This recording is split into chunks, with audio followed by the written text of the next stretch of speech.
Everyone, ayan, today po ang ika-second day ng ating mga piglets. Mula nang sila'y lumabas, so sinapupunan ng kanilang mommy pig. So, kita nyo po, anong napapansin nyo sa kanila ngayong second day nila? Anyone?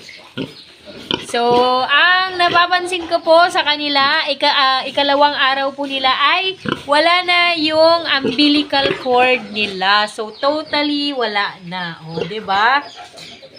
So, on the second day, wala na, natatanggal na yung kanilang mga, yung mga nakalaylay na mga pusod nila. O, diba? Wala na. Pero meron akong nakikita na meron pang meron pa. Ayun meron pa. Meron pang konti.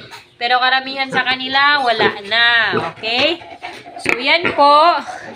Ganyan po ang nangyayari pagdating ng ikalawang araw ng ating mga piglets. So, 2 to 3 days po, wala na.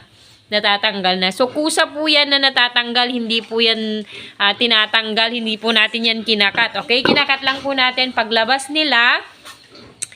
Tapos, pagkakat natin, ang ginagawa ko sa akin is 2 to 3 inches. Minsan mas mahaba pa. Kasi, minsan kapag nasosobrahan ng ikse, yung pagkakat ay, yung dugo nila ay as in na tumitirik yung dugo na lumalabas. Kaya, iniiwasan ko ng putulan na maiksi. Okay? Ang ginagawa ko talaga is 2 to 3 inches na. Para nang sa ganon ay iwas sa paglabas ng dugo. So, pag ganon naman na lumalabas yung dugo kapag pinutulan natin ng umbilical cord, ang ginagawa ko naman po ay tinatalian ko siya ng sinulid. Sinulid po yung pinangtatahi ko. Dapat talaga yung mahigpit siya para nang sa ganon hindi lumabas yung dugo. Ma-prevent yung paglabas ng dugo sa kanila. Kasi na-try ko yon. Mayroon akong kinat. Tapos, hindi pala akong nag-cut noon, yung in-law ko. Kasi siya yung kasama ko noon na nagpapaanak. Tapos, na-cut niya, nasobrahan ng cut. So, masyadong maiksi. Yun, lumalabas yung dugo. Hanggang kinaumagahan. Alam niyo po yung baboy, yung biik po, pumuti siya na yung halata na parang wala na siyang masyadong dugo. Buti na lang, nakasurvive yung biik na yon. At lumaki naman siya hanggang sa nabenta natin siya. Okay? So, God's will talaga yung mga ganong pangyayari. Blessing talaga yung mga ganon. Ayan na sila, magdedede na daw sila. So, medyo marumi na sila ngayon kasi kanina nagpupupo si Mami F. At merong konting minuto siguro. Ayan, magpapadede na siya. Na hindi ko na agad nahakot. So, may naiwan dyan sa floor na pupo nila. Kaya, yun. Tapos ngayon, hinihigaan nila. Kaya, yan. Medyo madumi na sila. So, ayan, magdedede na sila. 2 days pa lang po ng mga ito, guys, ha. So, yun, parang magandang, ito ulit, gawing bore. Ang haba ng katawan. Itong, parang Duroc P-Train. Duroc kasi brownish, tapos P-Train kasi may dot-dot. Ganun yung palatandaan ko. Ako lang, hindi ko po alam sa iba. So, siguro yung tatay ng mga to ay Duroc P-Train. Yan, to lalaki din, lalaki. 7 po ang lalaki.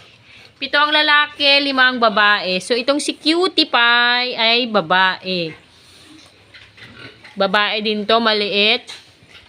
Asan yung iba? Uy, halina kayo. Tutulog pa daw sila. Dedede na yung mga kasama nyo, So, 2 days po nila. Bukas po, tuturukan na natin sila ng iron dextran. Tapos, puputulan natin ng mga pangil. At puputulan na rin po natin sila ng mga buntot. Okay? So, 1 day stress po ulit yung gagawin natin. Nang sa ganun ay hindi po kawawa yung ating mga biik. Kasi, pwede naman naputulan na natin ng ngipin nung first day nila. Kaso nga lang, hindi ko muna ginawa. Kasi, yun nga, gusto natin 1 day stress na lang. Tsaka para hindi masyadong kawawa itong mga biik kapag naputulan sila kaagad. So, tingnan nyo, halos yung mga laki nila, halos pantay-pantay. Meron lang talagang 2. Ayan. Maliit. Mga cutie-cute. Cutie-cute. Kapag kung ilan ang dede nito, baka pwedeng gawing inahin. Ito din, babae. Ang nipis-nipis ng mga balahibo niya, oh. Very shiny. Nakakatawa silang pagmasdan. Talagang natutulog yung tatlo, oh. Ayaw nilang pumunta dito, oh. Good night. Di ko pa po pinapaliguan si Mami F. Kahit na hinihingal siya sa init. Kasi dito sa kulungan niya, oh, walang hangin na pumapasok. Doon lang banda, sa may net lang ang ano. Sarap na naman ang tulog ng mga ito, oh. Hi! Ito, mag-ina tong mga to. Ganda ng ano niya. 2 months po. December 21 po ito na ipanganak. December, January, February. So, this coming March 21, 3 months na po niya since birth. Yun, kasama niya po yung dalawa doon. Ayaw nilang maghiwalay.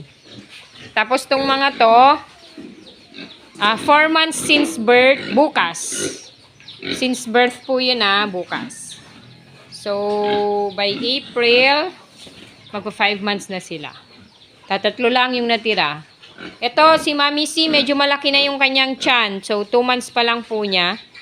Simula ng bulugan. Uy, andun na ba sila lahat? O, pumunta na silang lahat. Ayan na sila. So, 2, 4, 6, 8, 10, 12. O, diba maganda kapag maraming dede yung inahin kasi hindi sila nag-aaway-away. Bawat isa sa kanila merong sariling dede. So, ang dede po kasi ni Mami F is 14. May dalawa pa po sa may puweten niya. Bali, ika-16 po yun pero walang gatas. Kasi siguro hindi naman ninunot-not. So, ayun lamang po ang ating update for today. At maraming salamat po sa inyong panonood. Pagpalain po kayong lahat. God bless po.